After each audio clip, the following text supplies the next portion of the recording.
이름을 써보라고 그러더라고요. 한자로 쓰고 뭐 이렇게 이름 쓰고 주소 쓰고 그런 걸 이제 써보라고 그러셨는데 이름을 딱 보시더니 이거 매국노래 그러면서 아, 역적 일로 와서 다리 좀 주물러. 양발 좀, 야, 빨아와라. 아유, 말도 못했죠. 놀림받은 것은 뭐, 지금도 놀림을 받아, 지금도. 그래서 사람이 이름도 잘 지어갔더라고. 한 번 나하고 인사한 사람은 그 다음에 날 봐도 이완용이 지어왔다 이러지. 내 이름을 아스마스마이 모르는 사람이 하나도 없어요. 그거 하나 아주 장점 아닙니까? 가장 뭐 매국노 이완용, 넌 매국노니까 지금 이런 식으로 항상 놀림을 받아 스트레스가 되게 심해서 초등학교 때. 결코 가서는 안 되는 길을 선택함으로써 지금도 부끄러운 이름으로 남아있는 이름 이완용. 대한제국을 일제 식민지로 만든 문서엔 어김없이 그의 이름이 들어있다. 시국에는 어찌할 수 없는 경우가 있사옵니다. 종묘 사직을 지키기 위해 일시적으로 외교권을 일본에 잠시 맡긴 것일 뿐입니다. 외교권은 나라의 힘을 키워 도로 되찾아오면 되는 것이옵니다. 잠시 외교권만 일본에 맡겼다는 항변. 그것은 한때 독립협회 회장까지 지낸 이완용이 저지른 매국행위의 시작이었다.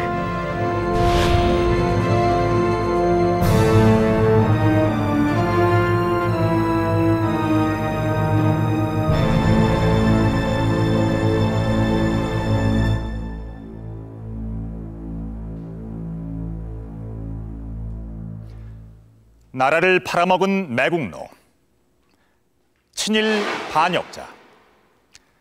이완용의 이름 앞에는 어김없이 이런 수식어가 따라붙습니다. 100년이 지난 지금도 이처럼 이완용이란 이름은 우리 역사의 수치이자 아픔으로 남아 있습니다.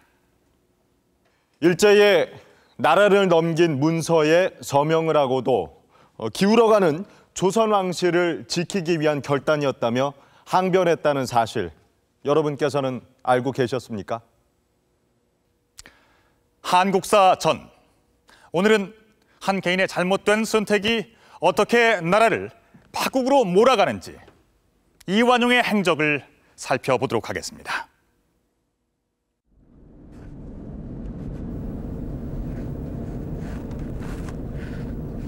그것은 세상에 잘 알려지지 않은 편지였다.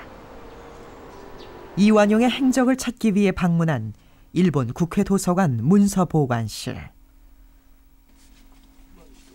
편지는 조선 총독부 초대 총독을 지낸 데라우치 문서 파일 속에서 발견됐다. 이완용의 이름이 적힌 별도의 파일에서 찾아낸 몇 통의 편지들. 데라우치에게 보낸 이완용의 친필 편지였다. 그 중에서 1919년 3월 28일에 쓴 이 편지에는 이완용이 3.1 독립운동을 잠재울 방안을 제안하는 내용이 담겨 있다.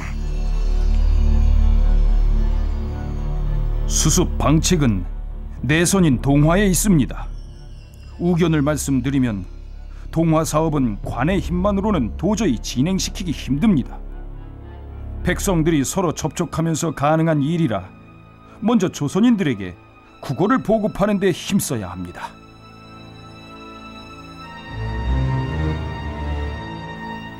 한국인과 일본인의 완전한 내선 일처를 위해 일본어 보급을 강화해야 한다는 이완용의 주장. 그런데 편지의 행간에는 이완용이 무엇인가에 쫓기는 듯한 불안감이 배어 있다.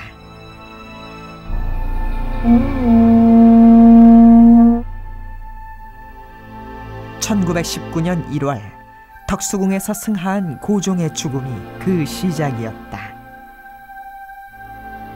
고종의 장례식이 이틀 앞으로 다가온 그해 3월 1일,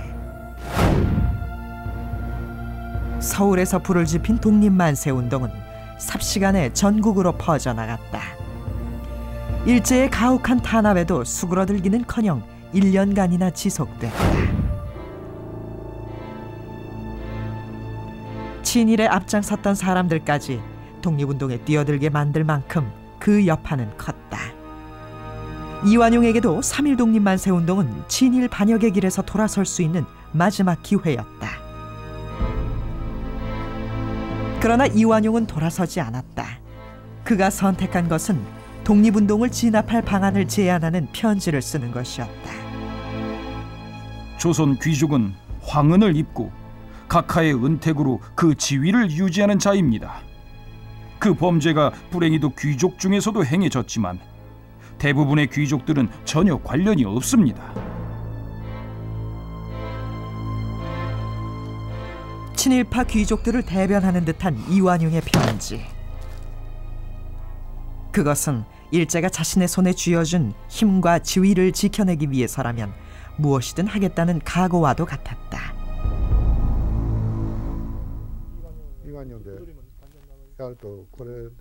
그러나 3.1 독립운동 당시 일본 고등경찰이 작성한 극비 문서에는 전혀 예상치 못한 내용이 담겨져 있다. 극비 도장에 찍힌 일종의 조선인 동향보고서. 여기에 이완용이 감시 대상에 올라 있다. 이완용은 일제가 자신을 감시하고 있다는 걸 알고 있었을까? 関与が何を考えているかわからないというところはやはり日本側としてあるし、こういう調査をすること自体やっぱり心開いて、日本側は心開いてた。 그 즈음 이완용은 연달아 3.1 독립운동 경고문을 발표한다.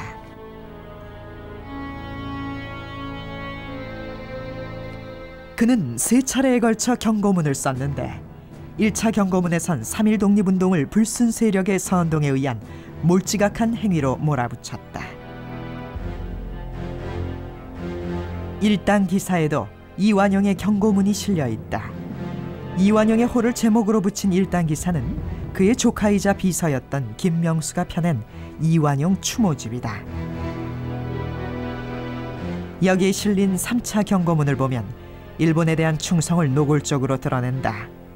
이완용은 치열한 국제경쟁 시대에 조선의 독립은 허망한 것이라고 주장했다.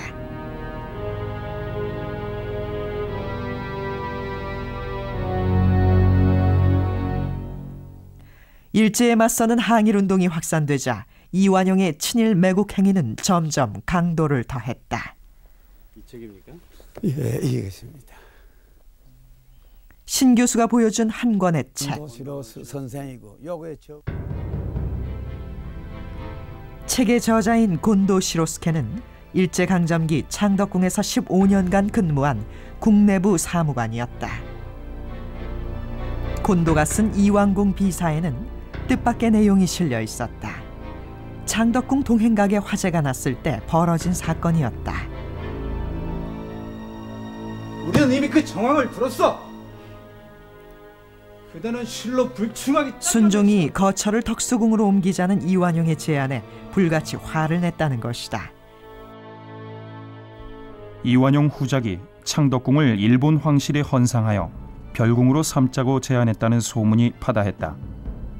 그러한 소문을 알고 계셨던 전하는 이완용의 속셈을 의심해 크게 진노하셨다.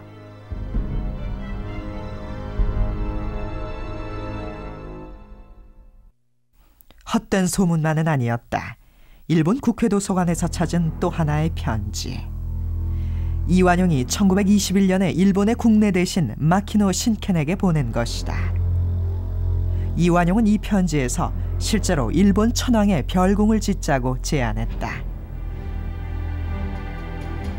경성에 별궁을 건립하여 봄, 여름 좋은 때에 천황 폐하께서 침임하시게 되면 천황의 적자로서 조선을 똑같이 본다고 하는 것을 조선 신민이 깨달아 감격할 것입니다.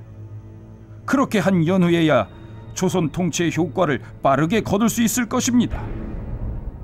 理解用としてはその日本に支配された朝鮮というよりはやはり日本と一体化した朝鮮というイメージがあったんだと思います。そのためにはやはり日本の当時の中心だった皇室が朝鮮にも利休を持つということが彼らのステータスにもなりますし、その彼の路線の実現のためにも必要だったのではないかと思います。 1907년 대한제국의 군대 해산에 저항하며 무장의병 투쟁이 일어났을 때 이완용은 그와는 정반대의 길로 내달렸다. 이완용은 일본군에 대한 반발을 잠재울 목적으로 조선인 헌병 보조원 제도까지 만들어 의병 토벌에 이용했다. 하지만 의병 투쟁은 전국으로 확산됐다. 이때 13도 의병연합군을 이끌고 서울 진공 작전을 펼쳤던 의병장 허위의 처벌을 상소한 것도 이완용이었다. 전참판 허위는 자진하여 비적의 괴수가 되었는데 700여 명의 무리들을 이끌고 우매한 백성들을 선동하여 나라의 채무를 더럽히고 욕되게 하였으니 이런 무례한 무리들은 절대로 용서할 수가 없사옵니다, 전하. 황현의 매천 야록은 이완용이 일본군 사령관을 매일같이 찾아가 의병 토벌을 요청했다고 전한다. 이완용은 그 대가로 한일 합방 당시 조선 귀족으로서 백작의 지위를 얻었고 그 후 3.1 독립만세 운동 진압에 기여한 공로로 후작으로까지 신분이 급상승했다.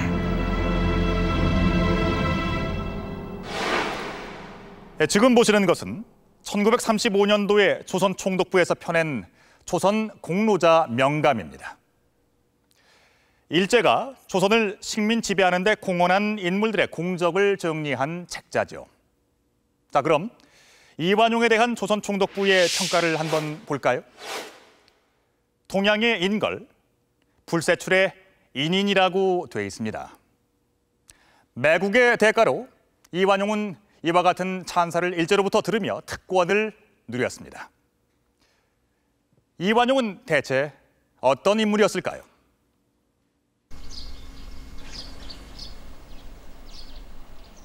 이완용의 출신 배경을 알아보기 위해 국립중앙도서관 고전 운영실을 찾았다. 조선시대 명문가로 알려진 우봉이 씨 족보다. 그런데 족보에는 이완용의 이름은 없고 의도적으로 삭제한 듯 빈칸으로 남아있다. 대신 그 자리에 누군가 연필로 이완용의 이력을 간단하게 적어놓았다. 지금은 족보에서 지워진 인물이지만 그도 한때는 우봉이 씨 집안의 자랑이었다. 이완용은 지금의 분당 백현동에서 가난한 선비의 장남으로 태어났다. 이게 그 과거 조사 당시에 찍은 사진입니다. 예. 지금은 좀 형질이 많이 변경이 됐지만 그 이완용 생가 그 배후로 이렇게 나지막한 야산 구릉이 있었고요. 보시다시피 생가는 이렇게 아주 허름한 그 폐가 수준의 집입니다. 여기를 이제 동네 사람들은 다 이완용 생가터로 알고 있었습니다.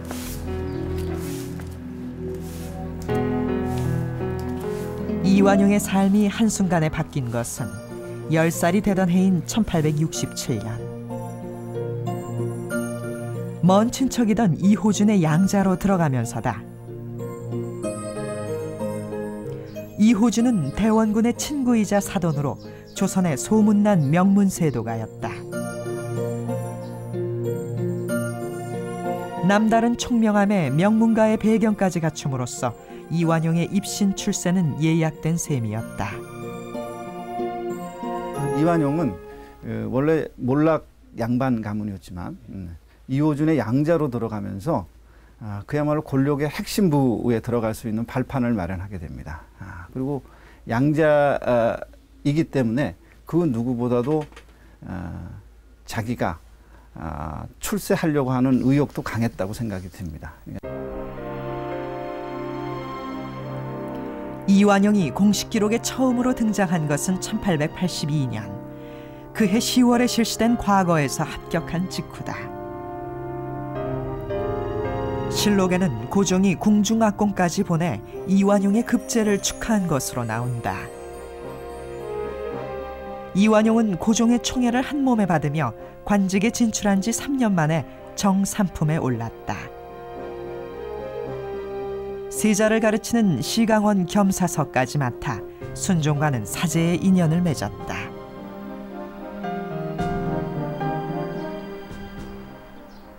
탄탄대로를 달리던 이완용은 1886년 또 한 번 변신할 기회를 맞이한다. 그것은 마포구 양화진 외국인 묘지에 잠들어 있는 헐버트와의 만남에서 시작됐다. 조선 정부의 요청으로 서울에 온 헐버트는 유경공원에 근무한 미국인 교사다.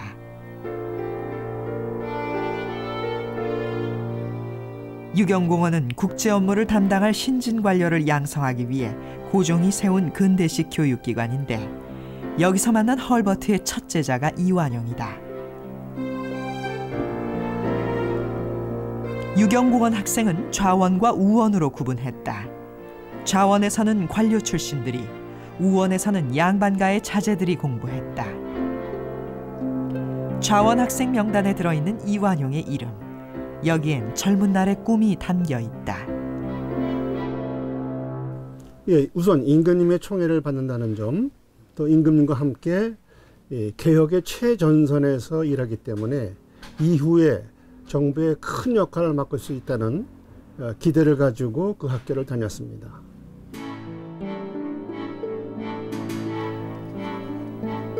유경공원에 다닌 지 불과 1년 뒤 이완용에게 꿈을 펼칠 기회가 찾아왔다. 고종이 대미 외교를 전담할 외교팀을 꾸리면서 이완용을 발탁한 것이다.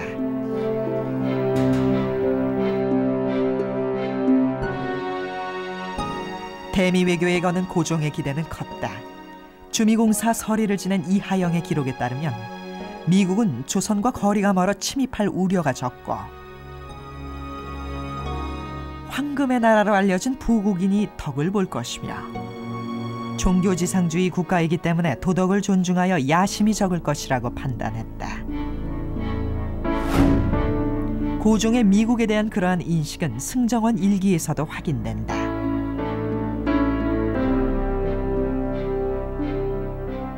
청나라의 거센 압력과 방해 공작 속에서 결정된 조선의 첫 주미공사관 설치. 미국으로 향하는 이완용의 어깨는 무거웠다.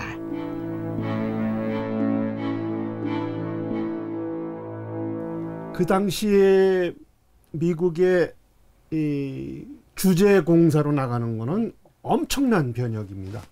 일단은 원세계가 못 나가게 억압을 해버리잖아요.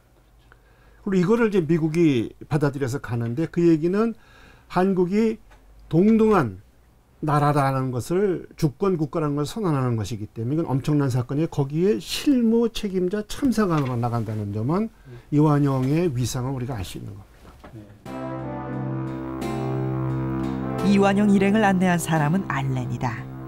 1884년 의료 선교사로 들어와 조선과 인연을 맺었던 알렌은 이후에 주한 미국 공사를 지냈다. 이완용은 워싱턴에서 2년 5개월 정도 주미 외교관으로 근무한다. 이 기간 동안 이완용은 힘의 논리가 지배하는 국제관계에 눈을 뜨고 근대화된 서구 열강을 깊이 있게 이해하면서 친미파 관료로 성장하는 계기가 됐다.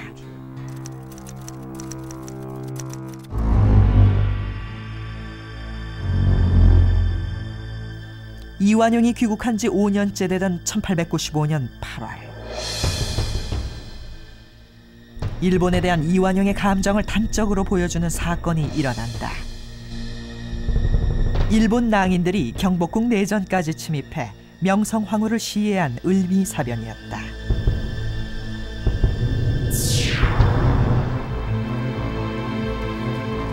그날 새벽 이완용은 일본군의 눈을 피해 정동으로 숨어들었다. 이완용이 찾아간 곳은 알렌이 근무하고 있던 미국 공사관이다. 이때부터 이완용은 미국 공사관에 머물며 친일 세력에 의해 감금된 고종을 피신시킬 계획을 세운다.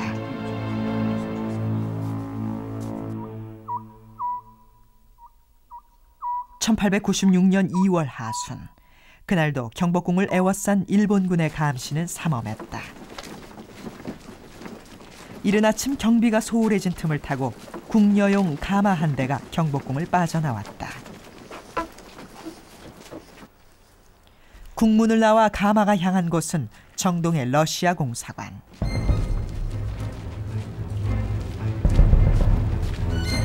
그곳에서 가마를 맞이한 사람은 이완용이었고 가마에서 내린 사람은 고종이었다. 임금이 러시아 공사관으로 피신해서 국정을 운영하게 된 아관 파천은 친미파 이완용 등이 친러파 정치 세력과 연합해 실행한 거사였다.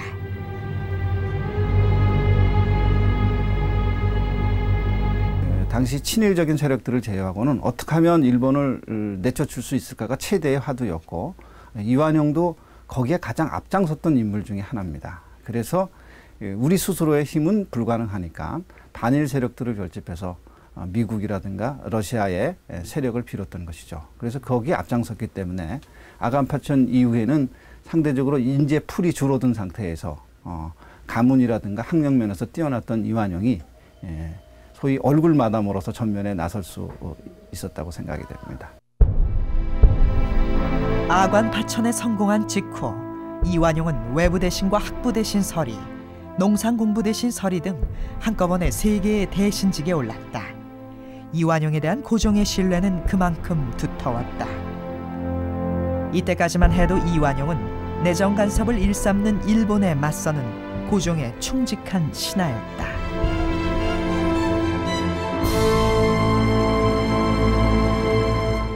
이완용이 한때는 친미주의 개화파 관료로 일본을 멀리했다는 사실, 어떻게 받아들여야 할까요? 놀라운 것은 이것만이 아닙니다. 독립문은 서구 열강의 제국주의 침략이 진행되던 19세기 후반 자주 독립의 의지를 다지며 세운 기념물입니다. 그런데 자주 독립의 상징물로 남아있는 저 독립문을 세울 때 이완용이 앞장섰다는 사실, 여러분은 알고 계셨습니까? 이완용과 독립문, 어쩐지 어울리지가 않습니다. 그렇다면 이완용은 언제 어떻게 매국의 길로 들어선 것일까요?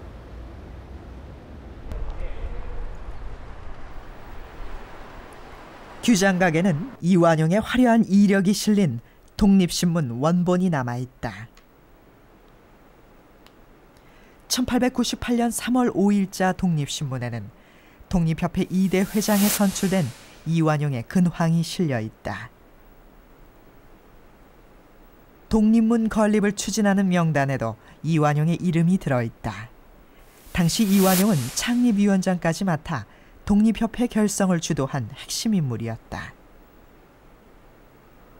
운영을 담당했었던 임원들도 일반인이라기보다는 관료들이 대부분이었습니다. 그래서 당시 대외적인 관계를 담당했던 것이 외부였었고, 그 외부의 대신이 바로 이완용이었었기 때문에 초창기에는 독립협회 위원장으로서, 나중엔 회장으로서 크게 활약을 했던 것입니다. 국제정세가 요동치던 1896년 7월 이완용 등은 독립협회를 조직해 조선이 자주독립국임을 알리는 독립문 건설을 추진한다. 사사건건 내정 간섭을 일삼던 청나라가 청일전쟁에서 패하고 물러난 직후였다. 이완용은 청나라 사신을 맞이하던 영은문이 헐리자 독립협회 이름으로 그 자리에 독립문을 세운다.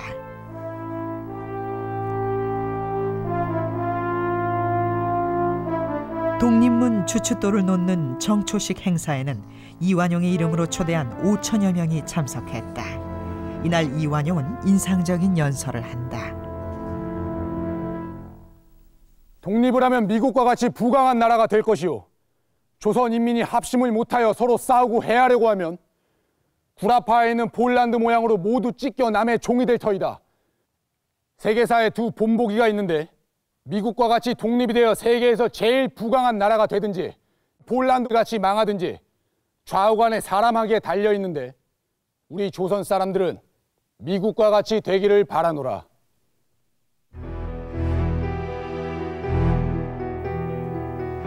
그런데 1898년 3월 11일자 고종실록에는 이완용이 전북 관찰사로 발령이 났다는 뜻밖의 기록이 실려있다. 탄탄대로를 달리던 이완용이 갑자기 지방으로 좌천된 이유는 무엇일까? 알렌의 일기에 그 단서가 남아있다. 알렌은 러시아 공사가 이완용을 가만히 두지 않겠다며 협박했다고 적어놓았다. Иваюн самый плохой человек из всех, я это отметил. Пока я был в Чосоне, он не занимал государственных должностей. Он руководит челми-группой. Я уничтожу эту группу. Ее больше не будет в Чосоне. 한때는 친러파 세력과 손을 잡았던 이완용이 왜 러시아 공사에 미움을 산 것일까? 그 이유는 러시아 측에서 조선에 군사 교관을 파견하겠다고 하자 이완용이 거부하면서 생긴 일이었다. 러시아가 조선이 기대했던 어떤 경제적인 원조라든가 그런 것들은 해주지 않으면서 이 군사 교관만 파견함으로써 정치적으로 권력을 확대하려고 하고 있다라고 하는 것에 대해서 이제 의구심을 갖게 되는 것이고 그렇게 되었을 때 당시에 이제 미국의 이해관계와 서로 이제 충돌하는 그런 부분이 있습니다. 이완용이 전북 관찰사로 발령이 난 것은 독립협회가 주관한 만민공동회가 열린 다음 날이었다. 독립신문에는 만민공동회가 열린 첫날 러시아의 내정 간섭을 반대하는 대중 토론이 벌어졌다는 사설이 실려 있다.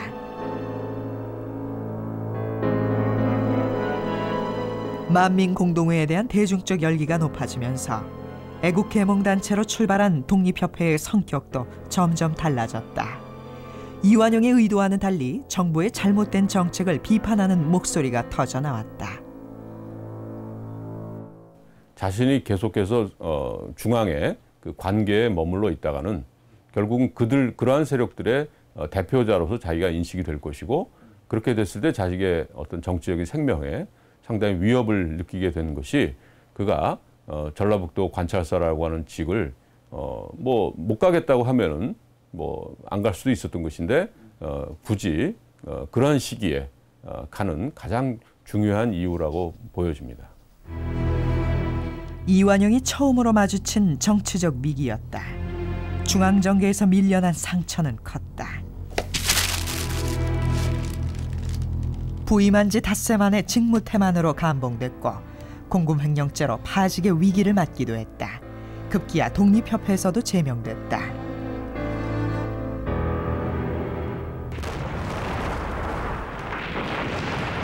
그 사이 일본이 인천과 리순항에 있던 러시아 함대를 공격했다. 한반도와 중국을 무대로 러일 전쟁이 일어난 것이다.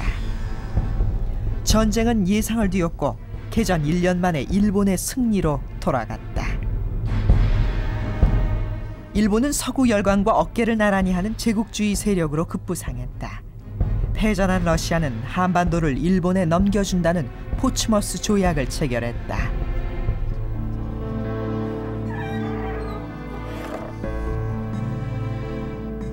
재기를 다짐하고 있던 이완용이 고종의 부름을 받고 중앙정계로 복귀한 것은 1904년 11월. 일본의 내정 간섭이 본격화되던 시기에 이루어진 6년 만의 복귀였다. 고종이 이완용을 조정으로 불러들인 배경에는 미국이 있었다. 일본의 내정 간섭에서 벗어나기 위해 당시 고종은 미국 공사관으로 피신할 계획이었다. 결국은 미국에 대해서 이 대한제국을 둘러싼 이런 국제 환경 속에서 좀 더 깊숙이 개입을 해서 일본을 견제해 주기를 기대하는 것이 당시에 고종이 생각하는 가장 유력한 하나의 그 살아남는 길이었던 것이죠. 그러니까 말하자면 이완용을 등용함으로써 그런 가능성을 좀 더 강화해 보겠다. 그런 시도라고 보여진다는 것이죠.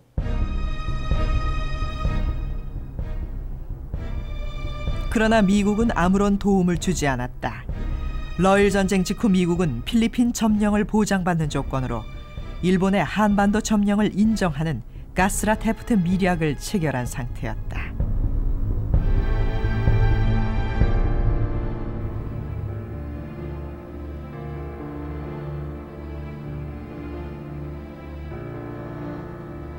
이완용은 더 이상 미국에 의지할 수 없게 됐다. 든든한 후원자 역할을 하던 알렌마저 떠났다. 재기에 성공하려면 이완용에게는 새로운 힘이 필요했다. 이토 히로부미가 서울에 도착한 것은 그 즈음인 1905년 11월. 대한제국의 외교권을 빼앗기 위해 찾아온 이토에게 이완용은 강렬한 인상을 남긴다.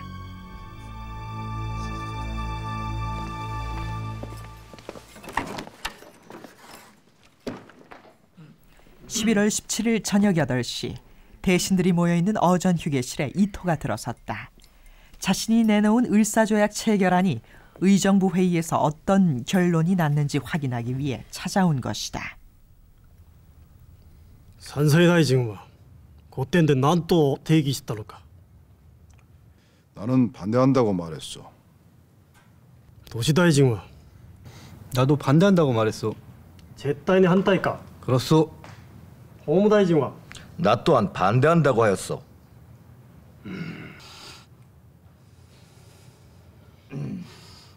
국부大臣は 마침내 이토의 눈길이 이완용에게 향했다. 대한제국의 주권이 달린 중요한 순간이었다. 이것은 우리가 자초한 것입니다. 국력이 약한 우리가 일본의 요구를 거절할 수 없을진데 더 이상 감정이 충돌하기 전에 원만히 타협하여 일본의 제의를 수용하는 것이 좋다고 생각합니다.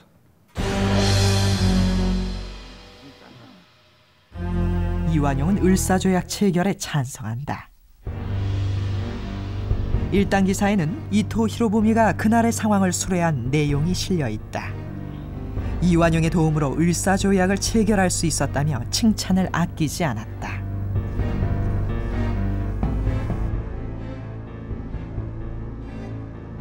나는 비로소 일당이 탁견과 용기를 갖춘 비범한 인물임을 알게 되었다.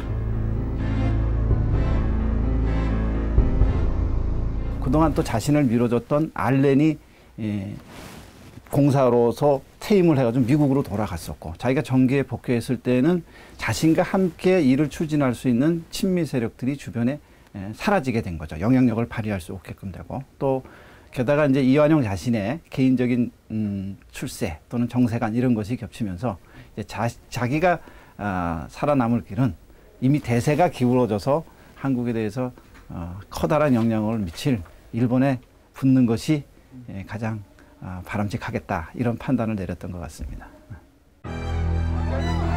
을사조약이 체결됐다는 소식에 분노한 백성들이 이완용의 집으로 몰려갔다. 을사오적을 처벌하라는 소리가 빗발치자 이완용은 억울하다며 상소를 올려 반박한다.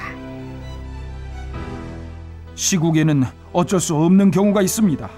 종묘사직을 지키기 위해 일시적으로 외교권을 일본에 잠시 맡긴 것일 뿐입니다.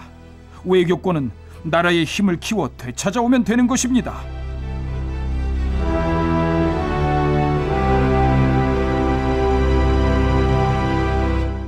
을사조약 체결 당시 이완용은 외교권은 나라의 힘을 키워 되찾으면 된다고 주장했습니다.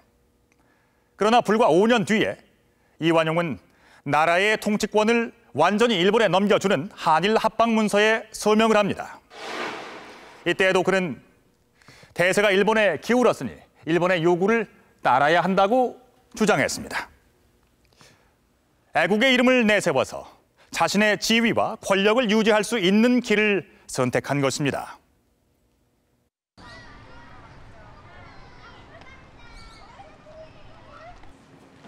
이완용의 행적을 추적하던 중 해방과 함께 사라진 매국 시비가 발견됐다.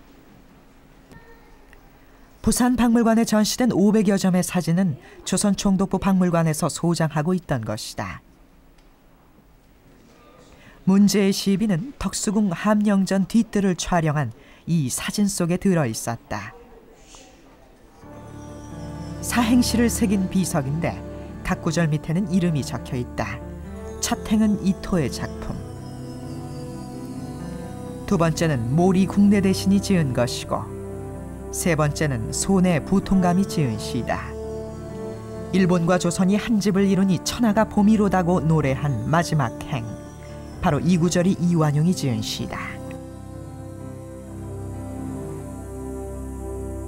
1909년 이토 히로부미가 일본의 추밀원장으로 선임되어서 돌아갈 때 이완용과 이대 통감인 손해 등과 합작으로 시를 만든 후에 1935년에 시비를 만들어서 함령전 후원에 세운 것입니다. 본국으로 돌아가는 이토에게 바친 이완용의 시인은 한일 합방을 예고하는 것이었다. 이토는 일본의 한반도 침략을 뒷받침하는 동양 평화론을 일찍부터 주장한 인물이다. 일본 정부의 총리 대신을 4번이나 지냈을 정도로 이토의 영향력은 컸다. 천엔권 일본 집회의 주인공이었을 만큼 지금도 일본인들의 존경을 받고 있다. 이완용의 이토에 대한 존경도 그에 못지 않았다. 이토가 있는 곳에는 이완용이 함께했다. 撮った写真ですが、ここに李寛陽さんがいらっしゃいます。 한때 친미파 관료였던 이완용이 이토를 만나 친일파로 변신했다. 고종을 버리고 대한제국과도 결별했다. 그리고 이토의 동양 평화론을 따르는 추종자가 됐다. 그는 동양 평화론에 숨겨진 일제의 음모를 정말로 몰랐던 것일까? で、その東洋平和というのは、韓国が近代化できないでいる限り、韓国は常にロシアの脅威にさらされる。そのため、日本が韓国を守って、ロシアをはじめとするヨーロッパ勢力から東洋を守らなければならないというのが、日露戦争などに際した日本側の東洋平和論です。 1909년 10월 동양평화론의 허구성을 알리는 사건이 일어난다. 이토가 하얼빈역에 도착하는 순간이었다. 총성과 함께 이토는 쓰러졌다. 안중근은 이토를 저격한 뒤 체포됐다.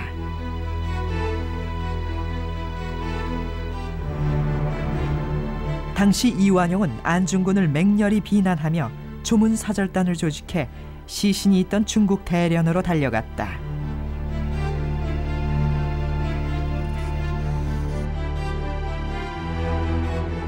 일당 기사에는 이완용이 이토를 나의 스승이라고 공언하고 다녔다고 적혀 있을 정도다.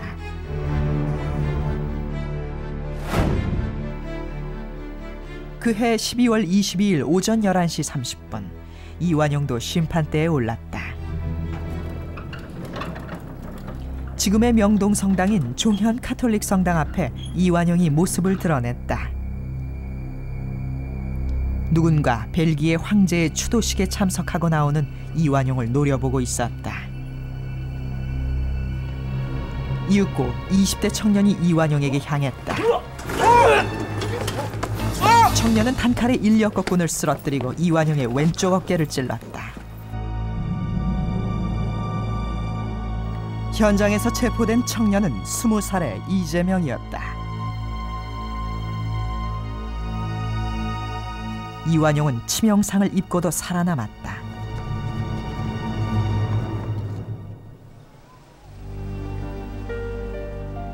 결국 이완용 암살 사건은 실패로 끝났고 이재명은 꽃다운 나이에 형장의 이슬이 되었다. 그러나 이재명은 죽어서도 사라진 게 아니었다. 이완용이 살아있는 동안 그를 제거하려는 수많은 이재명이 있었다. 무심한 세월 속에 누구도 기억하지 않는 그날의 사건 현장입니다.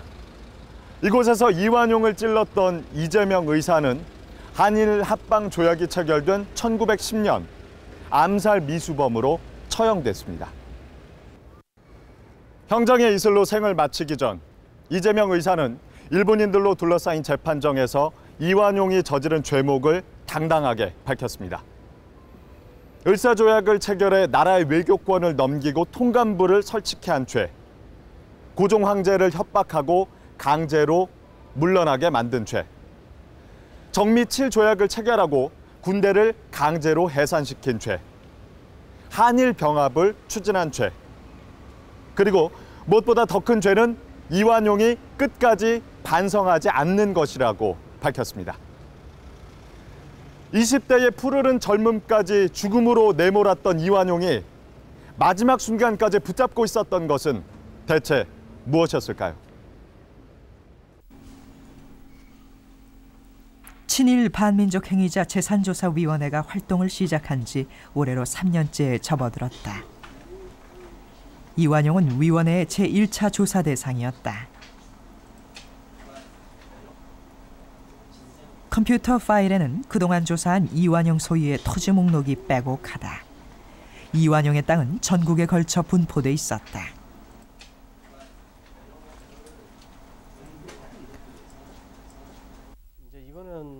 위원회는 이완용이 일제에 협력한 시기에 조성한 땅을 찾아내기 위해 전국의 토지 보고서를 샅샅이 뒤졌다.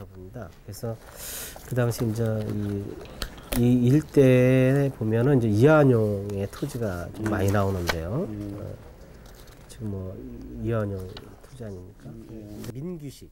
일제 때 실시된 토지조사 사업 당시 등록된 이완용의 땅은 주로 전라도와 수도권 지역에 집중되어 있었다.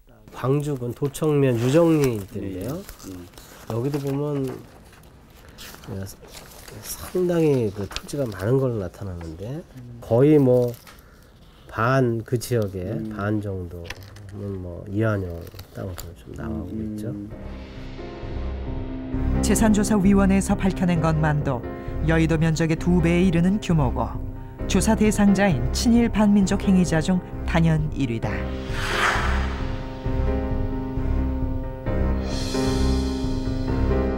국가 기속이 결정된 것은 한 1,900평방미터 정도 됩니다. 그러니까 좀 1%도 채 되지 않는 토지라고 할 수 있습니다.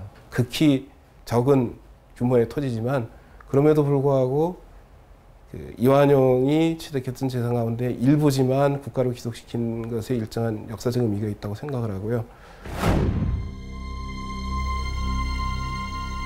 일제와 매국 조약을 체결할 때마다 이완용의 권력은 커졌고 재산도 늘어났다.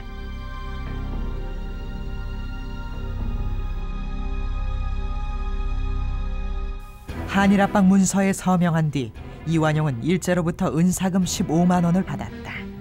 지금의 30억 원에 해당하는 돈이다. 일제의 차관 정치를 성사시킨 한일 신협약을 체결한 뒤에도 이완용이 20억 원 상당을 받았다는 기록도 있다.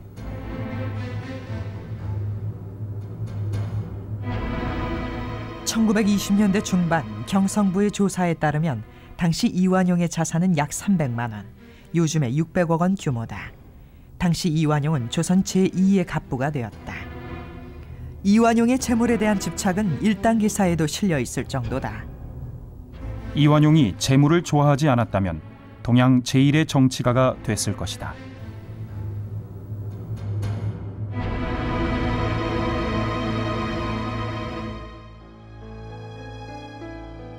살아생전 이완용은 반역의 대가를 모두 누렸다. 마지막 눈을 감는 순간까지 가진 것은 끝까지 부여잡고 놓지 않았다. 1926년 2월 16일 이완용은 죽어서도 일제의 호위를 받았다. 고중의 국장에 버금갈 만큼 장례식은 화려했다. 하지만 이완용의 죽음을 대하는 민심은 그와는 반대였다. 당시 신문사설은 그의 사망 소식을 이렇게 전한다. 그도 같다. 팔지 못할 것을 팔아서 누리지 못할 것을 누린 자. 이제부터는 천벌을 영원히 받아야지.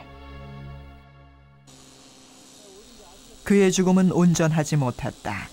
이완용이 묻혔던 전북 익산시 낭산면 선인봉. 명당터로 알려졌던 무덤 주변은 채석장으로 바뀌었다. 화려했던 그의 묘는 흔적 없이 사라졌다. 이제 파묘해가지고 그 유골을 화장터에 가서 화장을 해서 이 낭산천에다가 이렇게 떠나리가 보냈죠. 이완용의 무덤은 1979년 그의 후손에 의해 파헤쳐져 폐묘가 되었다. 그 자리는 다른 사람의 무덤이 차지했다.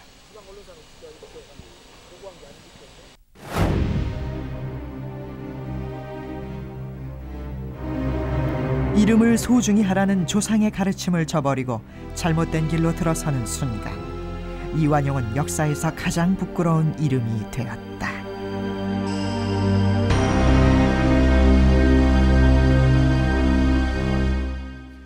이완용은 현실의 힘을 쫓아 일생을 살았습니다.